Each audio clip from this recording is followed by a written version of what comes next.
So the big thing, I think that would be a good way to start is to be like, hey, I guess we're already starting, but we were talking earlier about how you guys have religious backgrounds. And I think I've told you that the first time I ever read the Bible was to research an episode of this podcast. So, oh, really? Yeah. And I've actually never been to church ever. What I haven't said is that the reason why I know so much about the spiritualist movement is because, and I'm sorry, Mom, if you're listening, but my mom was part of it, or at least was a lot more when I was younger. So while you were in Bible school or whatever, I had psychics coming over to the house and all sorts of fun stuff. That's fascinating right there. Wow. Oh, That's it. Did you get any insights from that? Yeah, I remember when I was a kid, somebody came over and was showing us maps of how the world was going to be sunk underwater sometime around the year 2007. So, all right. Still waiting on that one, but well, so I think famously the Jonas Brothers did clarify later that it was the year 3000 where not much has changed, but we live underwater. So they got it from 2007 to the year 3000. It's a little bit off. If you think about it, we got Trey here who does like dinosaur stuff, and on dinosaur scales, that's extremely close. Yeah, that's like plus or minus, like very, very small margin of error right there. Yeah, basically nailed it, I think. Yeah. Hi, Internet. This is the show It's Probably Not Aliens, a podcast where we talk about ancient astronaut theories, pseudoarchaeology, and focus through the hit history educational television show. Huge Ancient Aliens. There. Yeah, there's a big asterisk. Yeah. I'm your host, Tristan, and I know something about aliens and stuff. And my co-host, Scott Nice Wonders here. Yes, and I am Scott Nice Wonder. I know almost nothing. To be honest, my only preparation for this podcast is watching Ancient Aliens episodes, which until Tristan bursts my bubble, I fully believe are 100% accurate. Yeah. So we'll see if it's the same as it always is, or if we got some nugget of truth in there. And we have a fantastic guest on our show today. Yeah. Yes. Hello. So as I mentioned at the cold open, I don't really know too much about the Bible per se. So I decided to call on a person who has been doing pseudo-archaeology and pseudo-history YouTubing long before this show ever came around. And that is Trey of Trey the Explainer fame. Hello. Yes, it's great to be here. Yeah. Thank you so much. Yeah. So Trey is a YouTuber, makes videos about, and I kid you not, just this is an eclectic bunch of things. Pseudoscience, pseudo-history, archaeology, biblical claims, cryptids. Yeah, do some cryptids. Dinosaurs. Dinosaurs. Paleontology in general. And also human anthropological history. So yeah, just what is Trey's video about? Yes. It's like whatever I was feeling that day. That's the dream. Honestly, I feel like for the last 7 or 8 years, I've been stuck in this bubble of doing, I have to talk about comics and superheroes when I want to talk about other things. And, I very much envy your ability to just sort of talk about whatever you want to talk about. It's the dream, thanks. I think. Yeah, it's a lot of fun. That's I have trouble getting locked into a specific subject or topic. It's just I'm like a bird that sees something shiny and I'm like, I want that now. And I just go into something else. Absolutely. I do have to say, on Dino Talk, constant source of friction with my wife is that she is, like a lot of people, absolutely unbudging about the dinosaur feathers. Oh, interesting. It's just no, Jurassic Park taught me all I need to know. And so not that she doesn't so acknowledge she's against. Yes, because she doesn't, not that she doesn't acknowledge it's real, but she acknowledges that it very much should not be real. When I say that actually T-Rex was probably fluffy and had bright colors and was... And the dinosaurs are more like big leathery birds than they are lizards. So she disagrees with them on like aesthetic purposes. Yeah, because the idea That's that what the it sounds like. dinosaurs were actually like fluffy is a thing. Yeah. That's fascinating. Oh, it gets really, I remember back in the day, 2013, whenever I was starting, that was like this big debate. People talking about like if feathers are lame, if dinosaurs should be back to like lizards and stuff. Yeah. What we need are more like, I think, cultural mindset is shaped by my media. I think we need more movies. Like if Godzilla had feathers, I think we could change some minds. Yeah. You know what I mean? Yeah. There's a Jurassic Park has like almost like a monopoly on dinosaur content. So it's like very limited what you can see. There's in one of the movies, they had to retcon it being like, they're not even scientifically these aren't real clones of dinosaurs. They're not even real. They don't even have feathers. And it was like their way of saying that like, oh no, this is not about dinosaurs anymore. This is about genetic monsters. But we're here to talk about a different sort of genetic monster today. Yes. Incredible segue. A different sort of giant.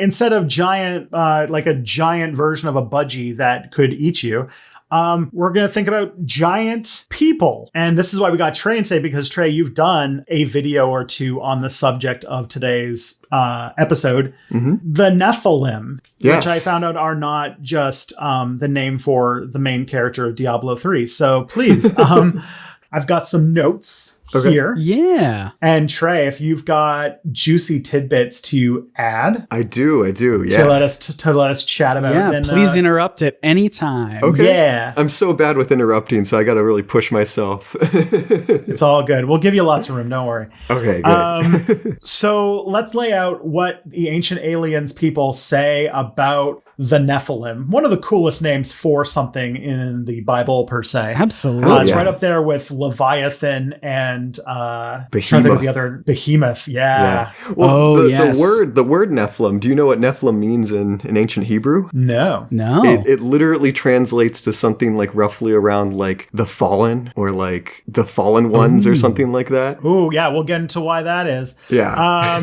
So Fascinating. So here's where we start. Here's where ancient aliens starts. You'd start with where they go and what they say. So according to many scientists or many archaeologists agree, that's how they start a lot of their arguments. Interesting. Many actual real archaeologists A non-specific agree. amount of archaeologists. A non-zero amount of people who call themselves archaeologists agree that if you look at the comparative history, a mythology of various different cultures that all seem to be in the Middle East and Europe, there's this common narrative of the gods coming down to Earth, and with their infinite power and ability, what they really want to do is get busy.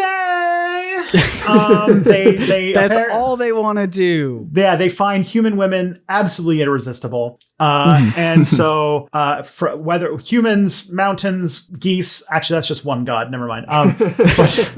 But that these gods come to Earth and they find, quote, the daughters of men attractive. And sometimes they're gods, sometimes they're angels. And in the Bible, there is a story in the book of Genesis. So the first one, right up front, episode 1, that a group of fallen angels not only mate with the women of Earth, but produce offspring called the Nephilim, who are a race of giants. And the most common case pointed to of a Nephilim is the titular Goliath of David and Goliath fame. I've seen this VeggieTales episode. Yes. And you see this in Greek mythology with the most notoriously horny god Zeus. And so, according to ancient aliens, these were not gods. That would be silly. That would be silly. Yeah. Tristan, you're being ridiculous. That's ridiculous. They can't be gods. Gods couldn't have sex with women. You know who could? Aliens.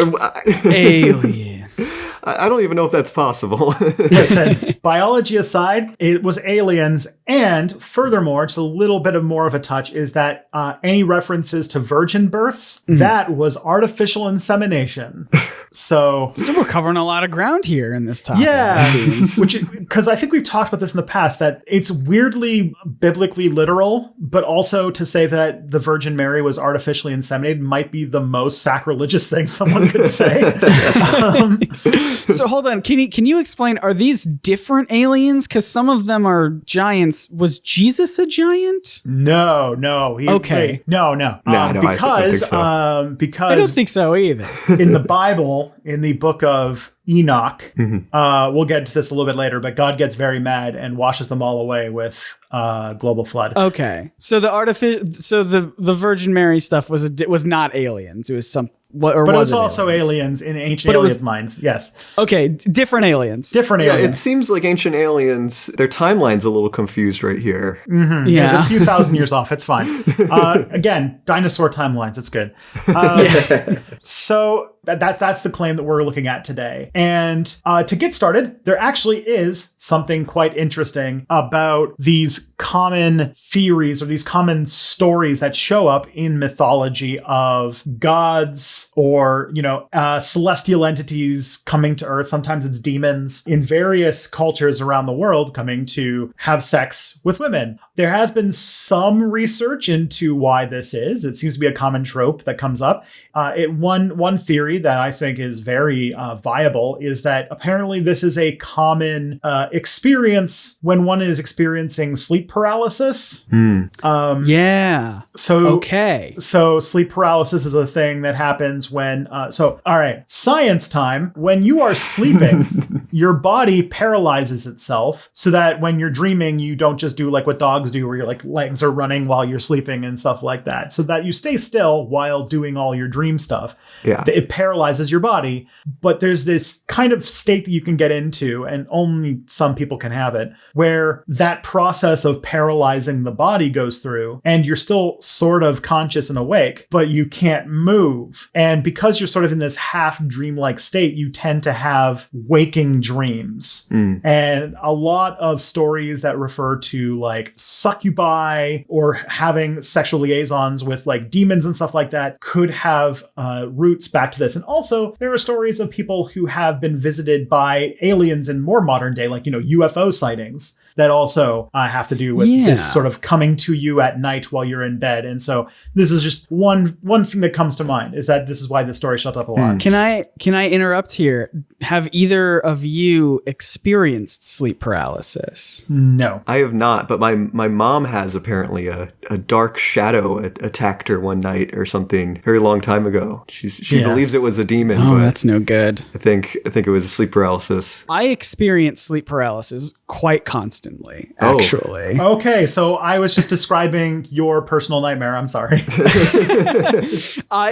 It's gotten to the point where I can almost like a science experiment or like debugging a computer, like I can recreate the conditions to give myself sleep. Not that I want to, but I know exactly what will cause it to happen, and I try to avoid those things. For me, it is exclusively if I fall asleep flat on my back, then for some reason I will wake up conscious but unable to move.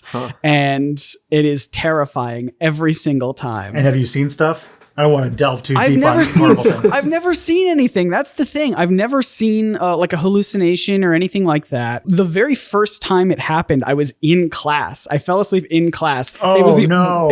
Yes, it was one of the only times that it hasn't happened when I've... It was a test day and you were naked and all your teeth were falling out. No, it was one of the only times it's ever happened to me when I have not been laying directly on my back. I was just like hunched over at my desk, and like the bell rang to get up, and I was like conscious, but I was like, why can't I move? And it was like the very first time it happened, I had no idea what was happening. I was terrified. It was just absolutely awful. Nowadays, because it happens so much to me, I just find it more annoying than anything. I'm just like, oh, come on, body, get it together. But no, I've never seen anything. Yeah. But this is like the most prominent theory as to where these sort of stories of sexual liaison specifically with, celestial beings comes from.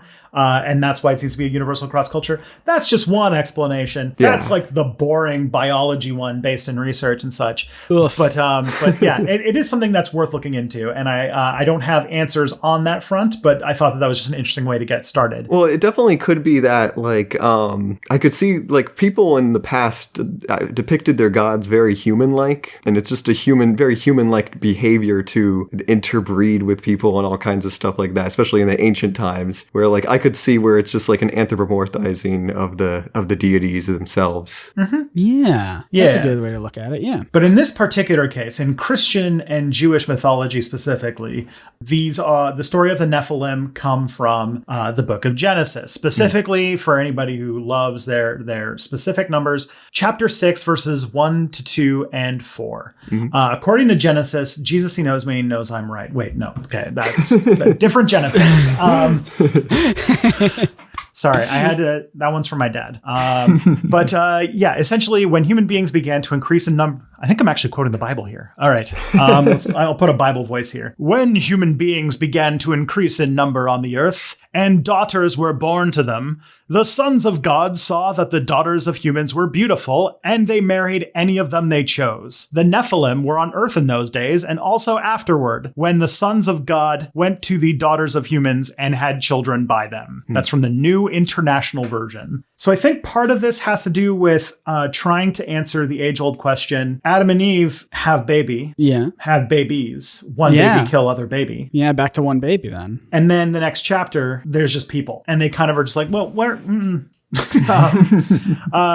don't really go into too much explanation on that, but they do refer to these people as like sons of God and daughters of humans, and the Nephilim sort of show up.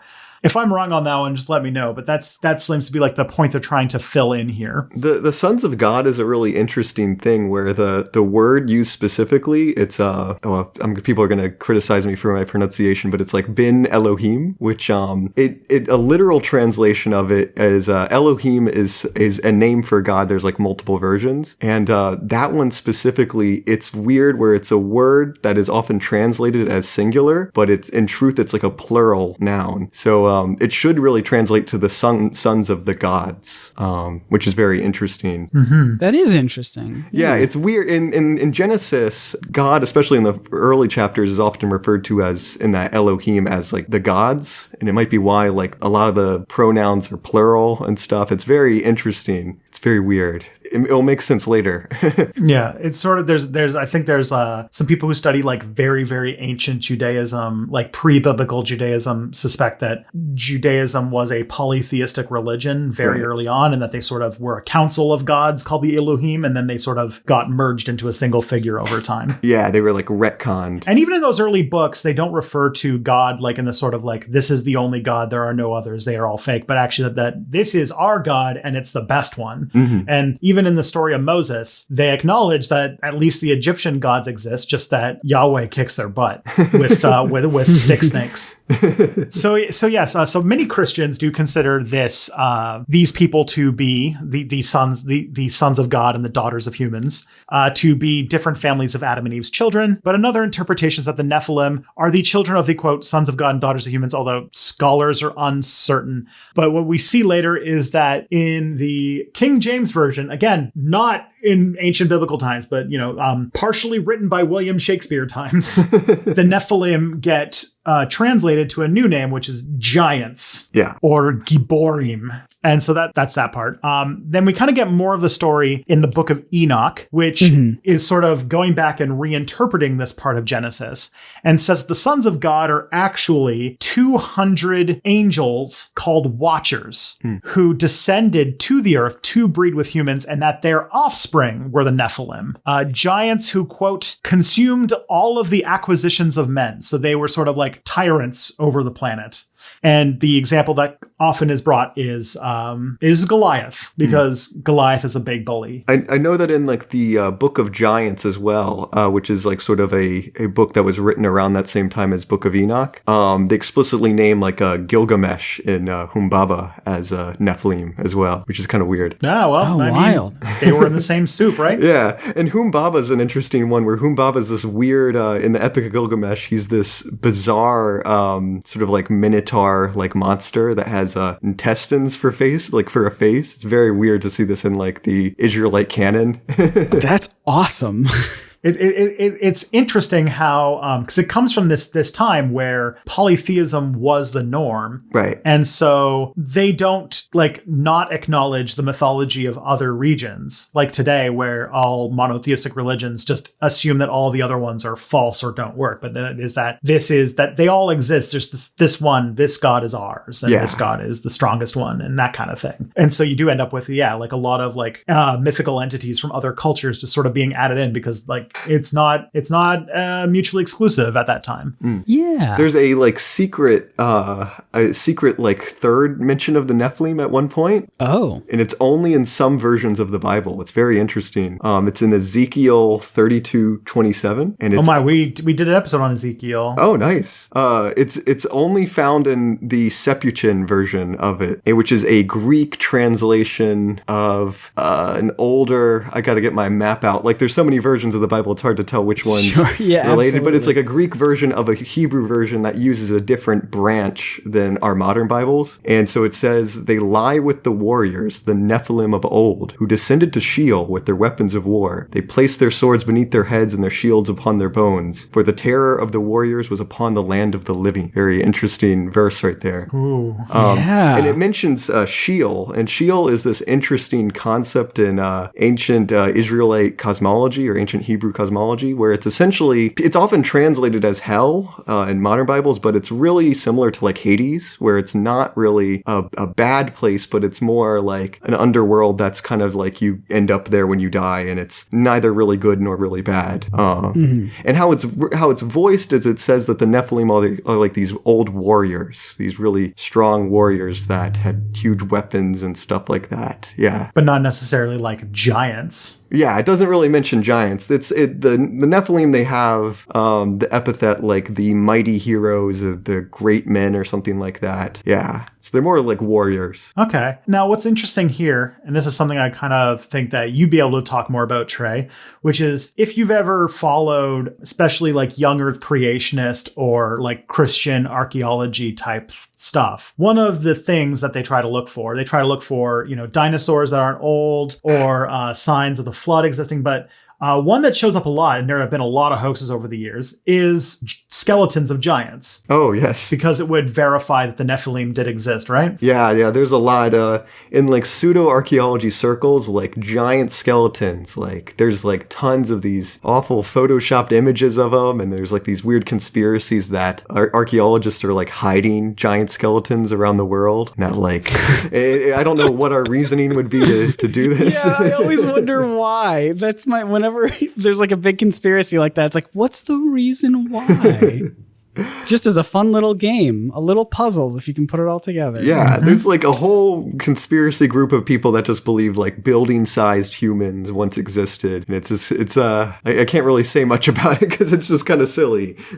Yeah, and I mean, I have seen evidence myself. A few weeks ago was Halloween, and I don't know if you've seen a new fad these days, but you can buy these like 10-foot tall skeletons to put on your front lawn. It's one of those. Yeah, they're like $300 at Home Depot, but people have been buying them. Yeah, so very often, if you follow the work of young Earth creationists, which like I don't know about you guys, but it seems like they were more of a thing like 10 years ago or so. Yeah, but they're still around. They're still active. They've definitely died out since, or not as gotten as much attention as they did back in like the early 2000s and mid 2000s. Yeah, some of them went to prison around that time, or just getting out. I found out that Ken Hoven's been released from prison finally for embezzling a bunch of money, I think. Goodness. So, anyways, so this is why if you ever hear, especially like young Earth creationists, I imagine that also because like one of the biggest Christian sects that really gets invested in archaeology is Mormons, but they have their entire own history that they're trying to prove to be true. So that might not play into it. But like a lot of times with like young Earth creationists and pseudo-archaeology, like the reason that giants show up a lot and that they're trying to make the case that these giants are real is because they're trying to make the case for the literal Bible. This is why another thing that comes up is trying to find living dinosaurs. That's a big one. And I'm trying to think, what's another one they really like to go for? They like going for finding Noah's Ark. Yeah. They want to find Sodom and Gomorrah like constantly. But not for the fun reasons that they want to find Sodom and Gomorrah. Yeah. every other year there's always a discovery, quote unquote discovery, made by like a Christian archaeology group that like says we found undisputable evidence that this town was burned with brimstone at this certain date, and therefore it has to be Sodom and Gomorrah. It's constant. Man, I remember all sorts of that stuff when I was growing up. I remember people found like gold wheels or something, which apparently proved that like Moses did part the sea, because like why would those wheels be that far into the sea or whatever? Like it's that kind of stuff I remember being very prevalent when I was growing up.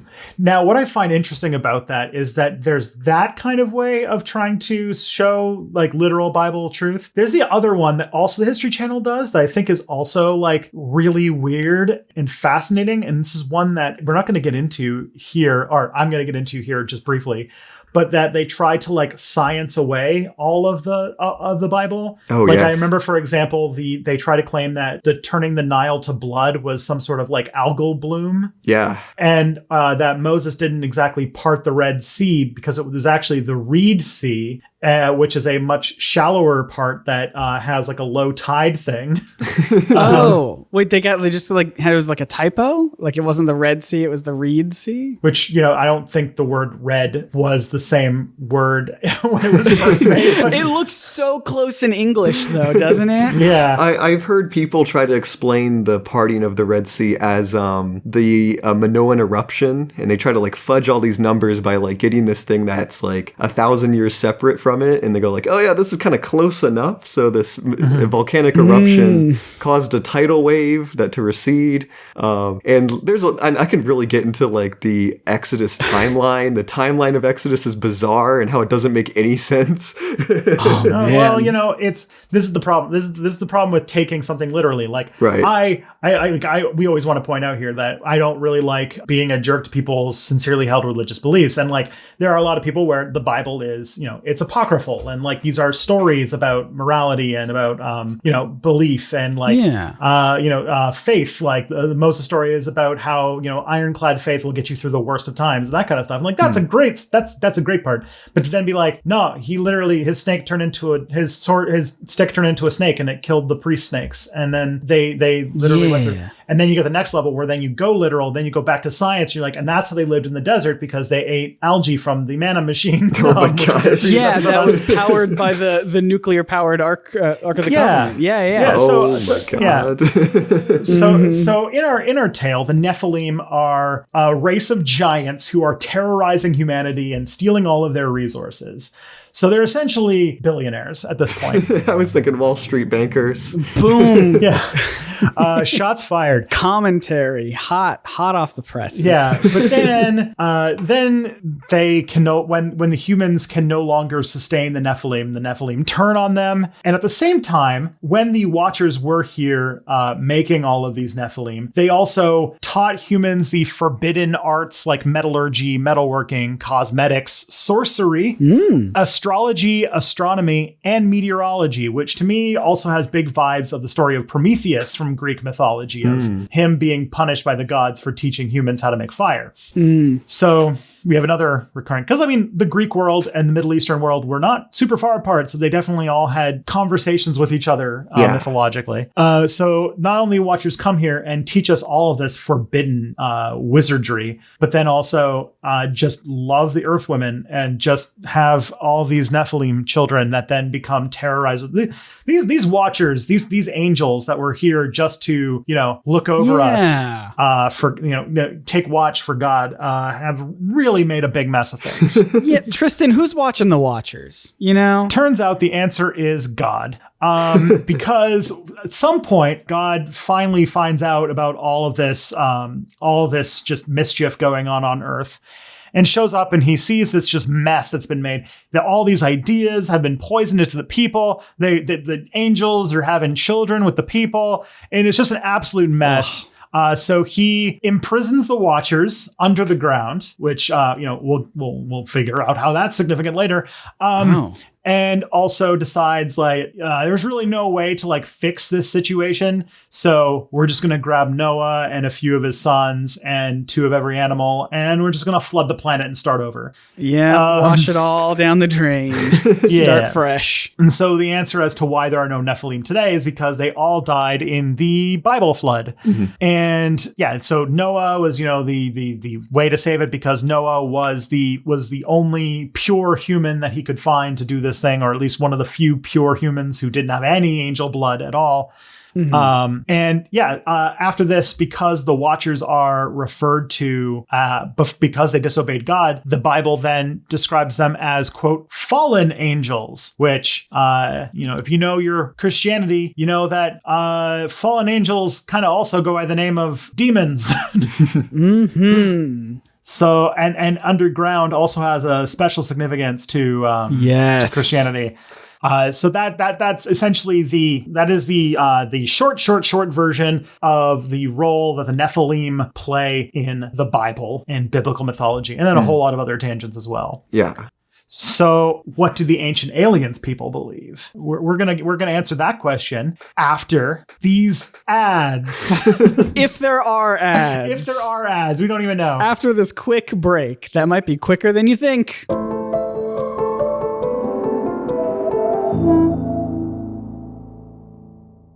Oh man, what a great break we just had, everybody. Fantastic. I loved it. Best one yet, because it was the first one we've done. Yeah. So in our last section, we talked about what the role these ancient giants played in the Bible, and how they fit into not only like young Earth creationism today, but just all sorts of what role they play in this very unique part of the Bible.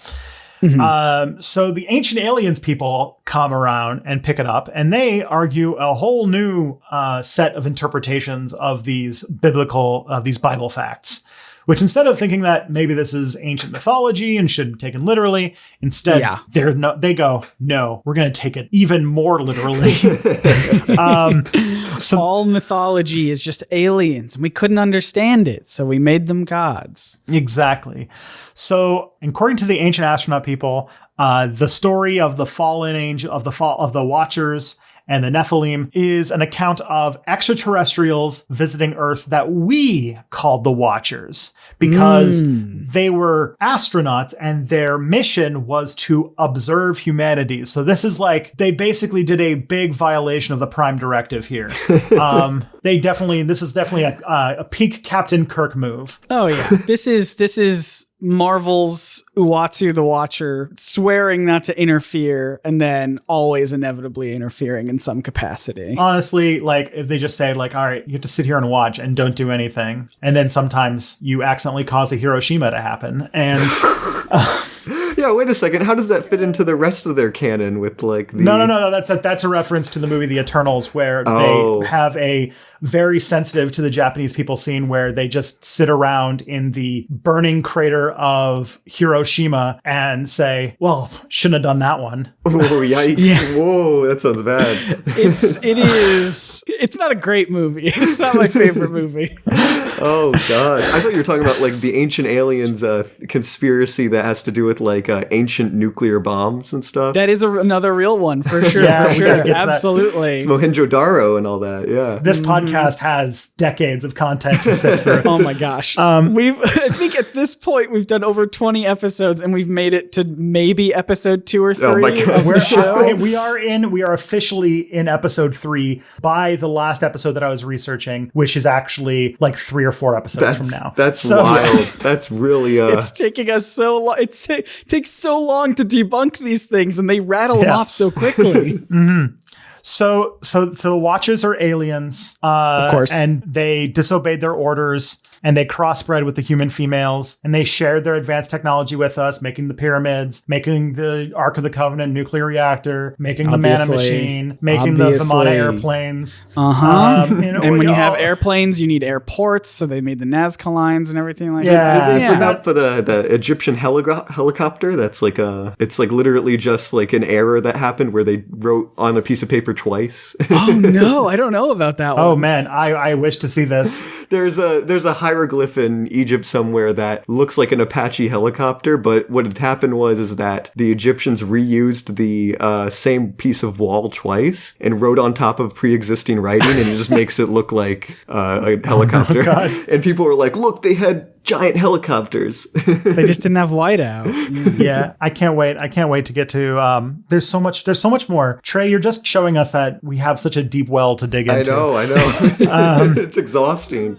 Yeah, and so what we call the Nephilim in the Bible are actually half human, half extraterrestrial hybrids. Now, I do have to say, I'm not a biologist, but I know that we can't successfully, and I'm sad to say they tried, we can't successfully breed with chimpanzees. Chimpanzees have like 99 plus, some astronomically huge amount of similar DNA to us. It's real close. Yeah, they're only a couple million years of evolution separated from us. I think our actual closest relatives are the bonobos, the horniest monkeys in the universe. But even then, we can't breed with them either. And trust me, those bonobos have tried. I don't know about that. But like with the chimpanzee thing, there was actually some really horrific experiments under the Stalin government. It was really weird. But we can't breed with them. We were able to breed with Homo erectus, Neanderthal people. Yeah, Denisovans too. Yeah, we were able to. Yeah, so we were able to do that. We were able to do the Neanderthals so that we could make French people. I know I'm one of them. And Brow.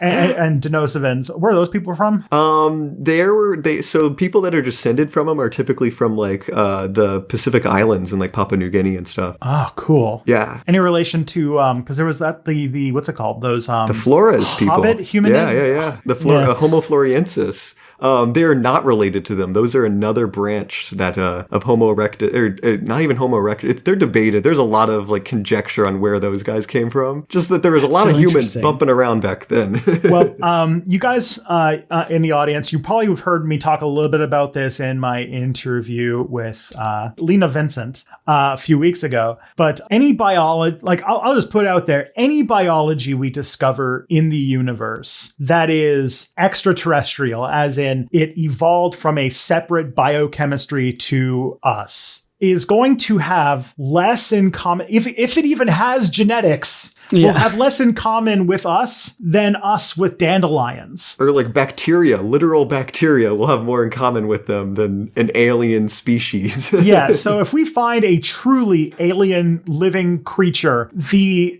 idea that we could successfully interbreed with them is possibly we've shown a lot of bad science in this series. Yeah. This is the worst form of science. Yeah, as a geneticist, this is like insane what they're claiming here. Like the odds of it, like aliens probably wouldn't even have like DNA. They would have like a weird different type of molecule as their genetic unit. I don't know. Superman has a son with Lois Lane, so I think that works. I think that works out. Yeah, I mean, I guess like the easy way to say is, okay, they didn't breed with them. They did like some hyper genetic engineering program, but even so, they probably don't even have DNA in the way that we know it. All right, I just had to. It's my job to mention Superman in every episode. There you go. So yeah, they claim that the reason why Noah was chosen, again, going very literal, the reason why Noah was chosen to survive the flood was because he had the least tarnished genealogy. And he has a son by the name of Lamech that he... I don't know what the fate of Lamech is compared to the flood, but there's a whole story about how he doesn't think that Lamech is his son. Oh, yes. I remember reading about this. Is this where they just straight up make up verses in the Bible? Yes. Biblical fan fiction. I love it. Yeah. So there's this story. So this is the Bible quote. And one day Lamech's woman was pregnant, and Lamech said, "This is impossible. I wasn't there for months." Which is troubling because Lamech doubted that Noah was his son because he wasn't there for months. But is this Von Daniken speaking? This is Eric Von Daniken speaking. This is Eric Von Daniken. You pulled the rug out from under me. It was That sounds like him. The problem with that quote is that the "I was not there for months." The key part of that was just added. He makes that up. Eric Von Daniken just shoved that one in. So it was just unbelievable. If it is possible possible for a podcast to have an arch nemesis, it would be Von Daniken. This old Swiss man. I cannot believe I genuinely didn't see that coming. And then you here he is once again, Von Daniken. Unbelievable. Yeah. So because Eric Von Daniken inserts this, but you see, because the reason why I got the genealogy wrong. Lamech, I guess, is Noah's father. Yeah. Okay. So at a point, Lamech doesn't think that Noah is his son, but not because he wasn't there for months. He very much was, but it's because Noah doesn't look like him or doesn't look a lot like him. And it's just part of the story there. So that's just like one of the last big fun claims they get into. So you might ask, was there a reason? Were the Watchers just, they were just bored? Was this like, was Earth just like spring break for them? Yeah. Like, what was the reasoning? And some think that it was just they were disobeying orders. So that's the first one we got. The other one kind of calls back to the episode we did last week on the Anunnaki, which is another sort of entire cousin branch of ancient astronaut theory and is in its own world, where they believe the entire human species was created by taking Homo erectus and splicing their genes with aliens. Specifically, you might be able to, as a geneticist, be able to say more, something called HAR1. HAR1. I'm not familiar with that gene. HAR1. It's on the 21st chromosome, and apparently it is the part of our genetic code that makes us uniquely human and is the fastest evolving part of our genome. Yes. And is probably tied to a lot of our brain development and stuff. Yes. Yeah. The show Ancient Aliens, I for preparation as my only part of this podcast, I watched an episode of it and they were talking about it. And I guess the idea, and I might be stepping on your toes here a bit, Tristan, but I guess the idea is they don't believe, ancient astronaut theorists don't believe that it could have evolved on its own for us to have that specific gene. So they think it comes from alien life or other planets, or it was given to us, sent here to us in some capacity. Yeah, and when asking why do you think it's not real or why do you think it's not natural, then they go next topic.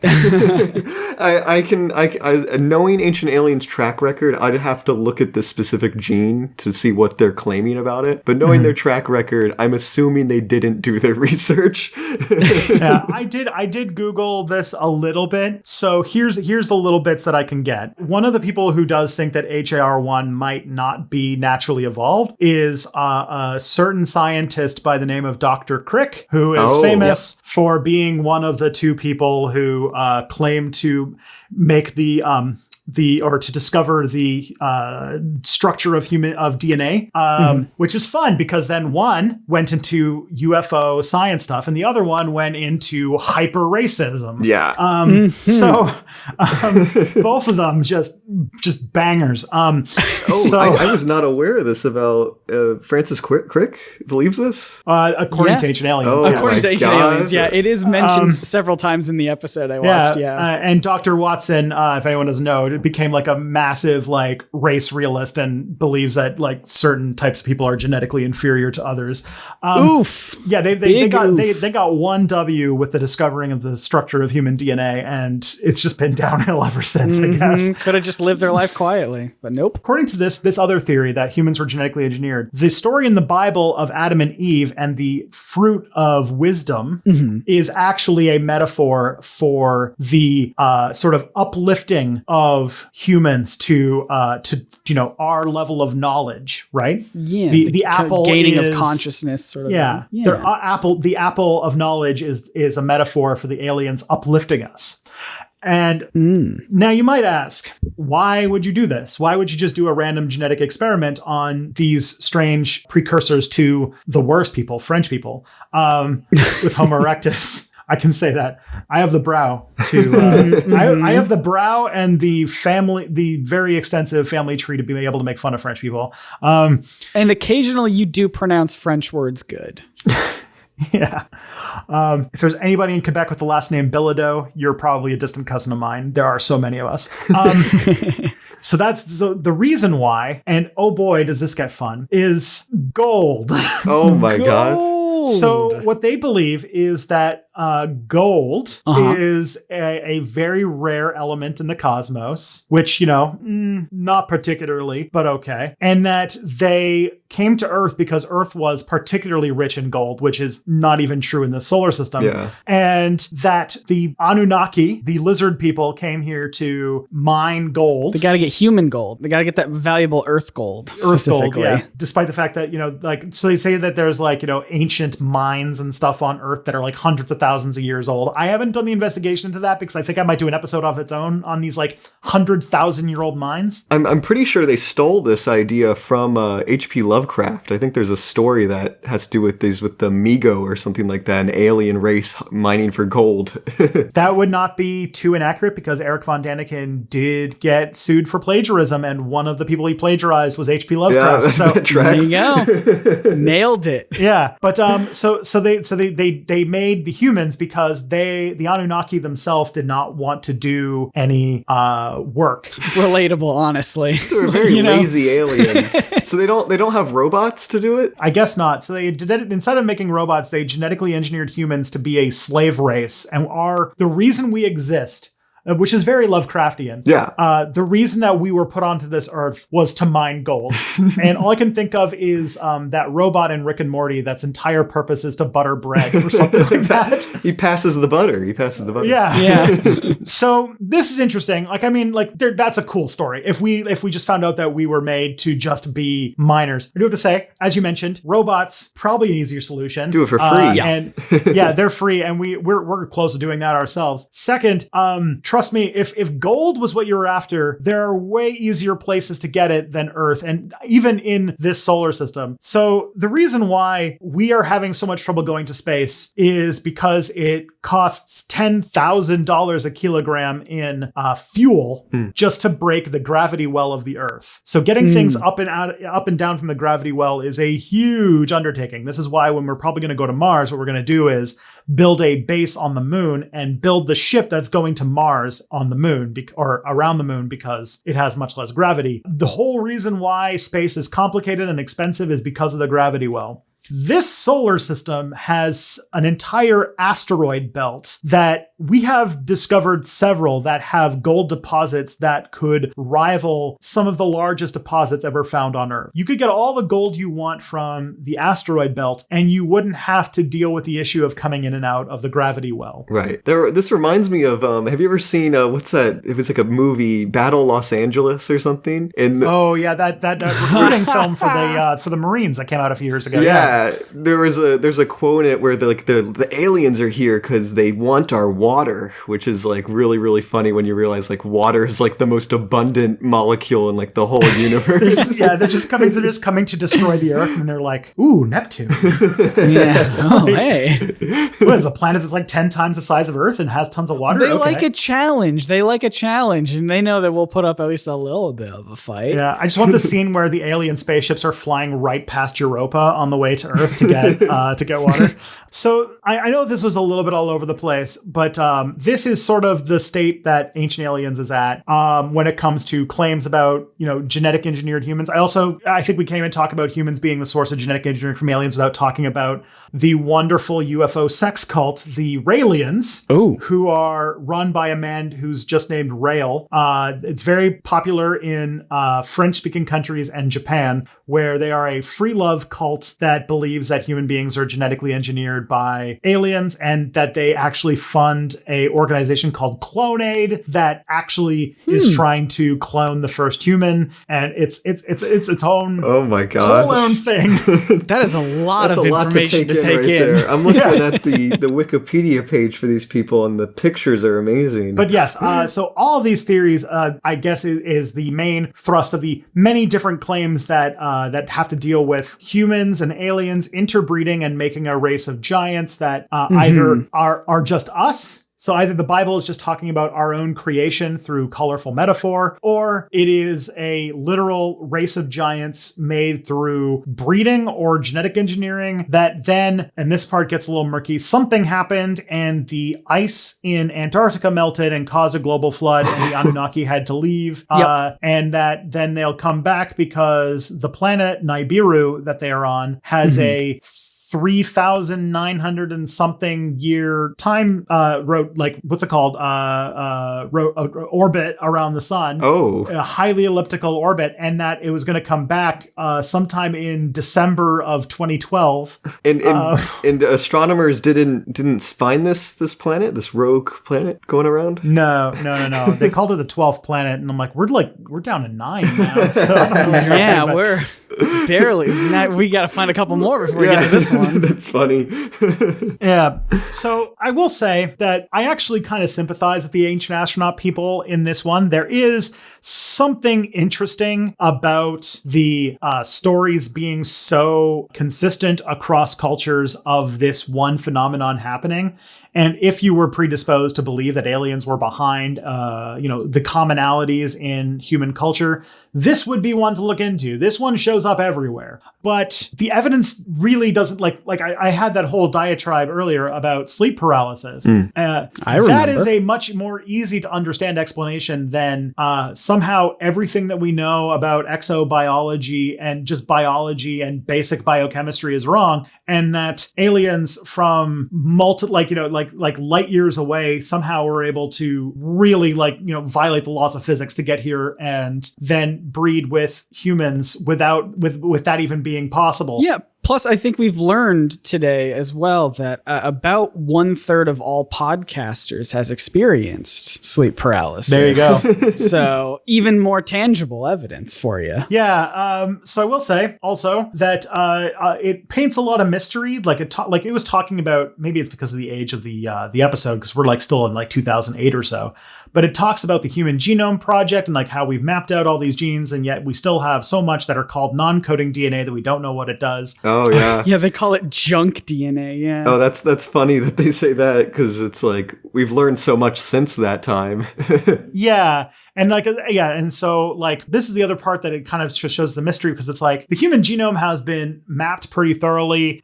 You can fit the human genetic code on a CD. It's about 300 or 400 megabytes if you put it in a text file. I know, because for some reason I have my DNA in a text file. I'm not even sure. This is going to date this episode of the podcast.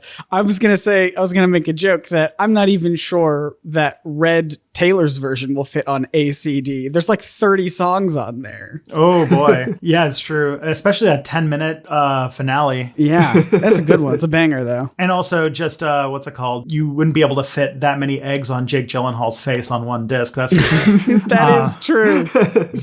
Well, it's funny to me when you realize that a guy like Eric von Daniken, I'm trying to figure out when he would have been born, but when he was alive, we didn't even know DNA existed when he was born. He is still alive. Oh, he is still I meant that. I think I know he's alive, but when he was born, over the course of his life, we didn't know that DNA even existed. So much has been learned in that amount of time, and for him to just say it's unknown and there's going to be alien DNA in it is kind of insulting to the actual researchers who know what they're talking about. Yeah. Well, I will say this in defense of ancient aliens, because I know there's been some talk about how scientifically accurate were they representing the concept of DNA and genomes and things.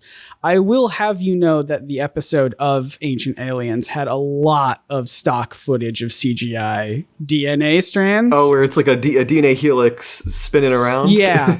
So I think they know what they're talking about, okay? I just want to give them a little bit of credit there. The other thing to mention, too, is that all of these claims, especially stuff about genetic engineering, don't play into the fact that humans are way older than the Bible. Yeah. We know pretty well that the humans that if they were to be born, they were born and taken in a time machine all the way to today, they could have grown up normally like everyone else, have been around for 7 digits of years, about 1 million years, maybe 2. So there's a lot of room missing there. If we have evidence of humans evolving over 1 million years ago, and then in this book that is 5,000-6,000 years old at the oldest, you have, then that's when the aliens show up and do this stuff. The second is that when it comes to these giants, is that despite the best efforts of the young Earth creationists, much like Noodle was today, no bones. I was gonna make the same joke. Much like Noodle was today, no bones.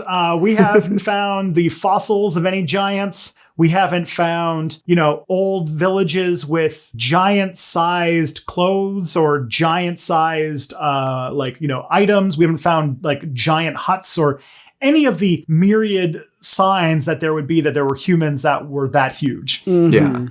Yeah, there's nothing. There's no giant human remains.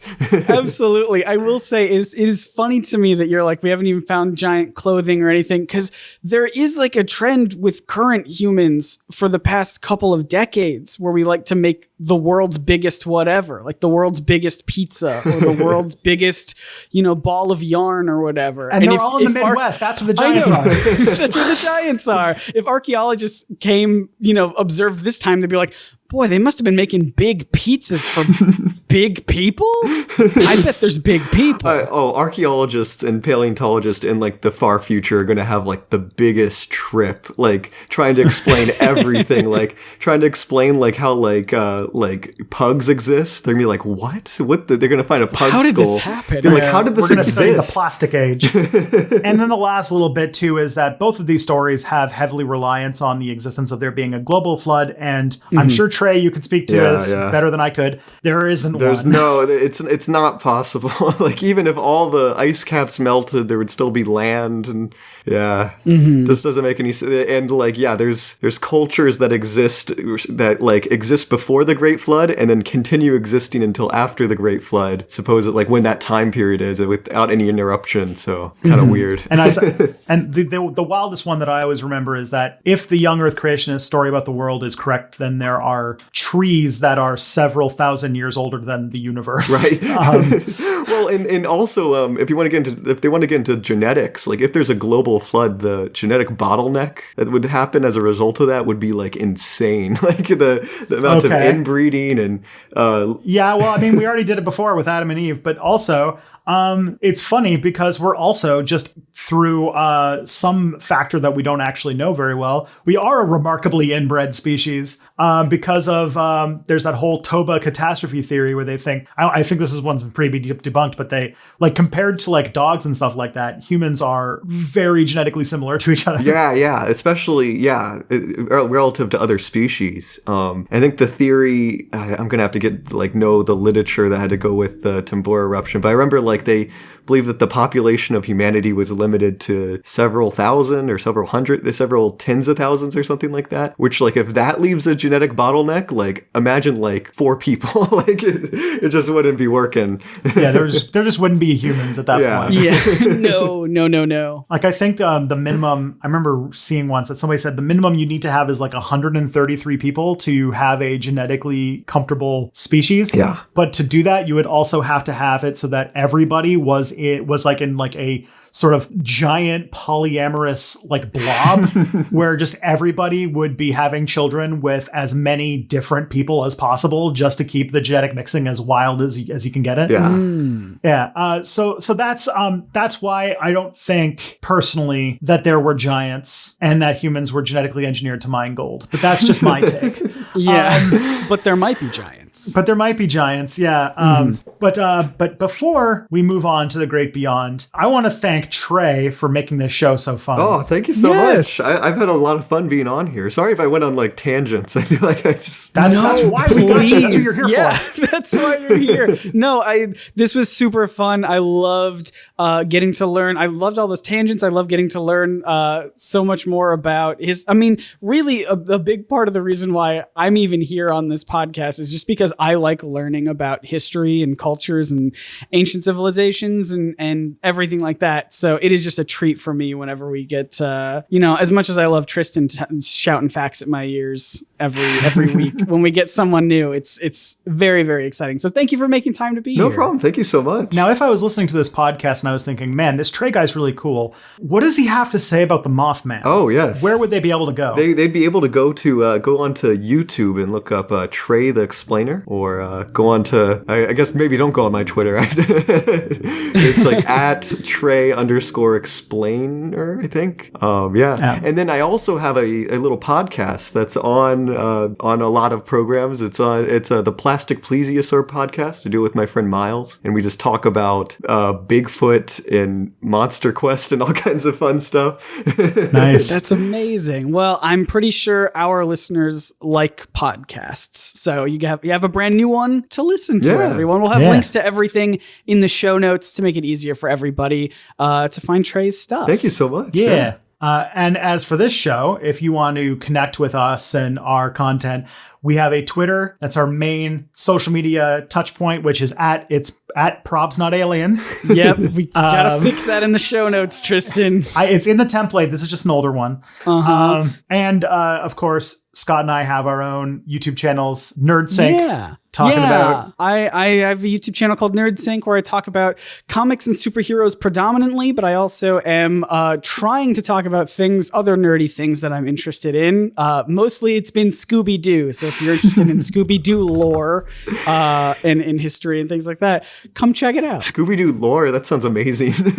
Tristan was talking about how we did an episode last week about the Anunnaki. That plays into Scooby-Doo lore.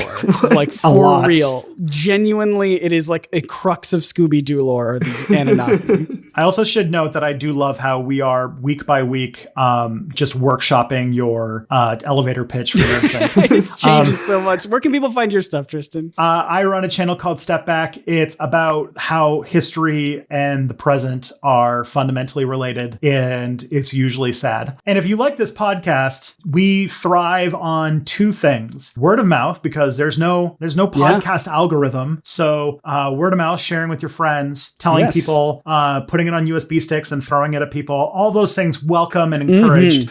Not legally binding, but also what little algorithm there is through the review system. So 5-star reviews, talking about this stuff. I imagine we're a little bit tight for time, so we might not be able to read reviews this week, but we'll probably we get won't some read more. reviews this week. We'll read reviews next week. They're a lot of fun. We have a ton of great ones. Thank you all for leaving them. If you left a 4-star review ages ago when I made jokes saying to make us the most 4-star podcast, hey, I appreciate all of you who have now changed it to 5 stars because I didn't realize that actually affected our podcast rankings. But thank you so much for all the reviews. Thank you to everyone who's been just sharing the show. There's been so much of it, and it just makes us so happy that people are liking what we're doing. I have fun recording it every week, and I'm glad people are liking it. So thank you. Yeah, and of course, everybody, the truth is out there. Probably.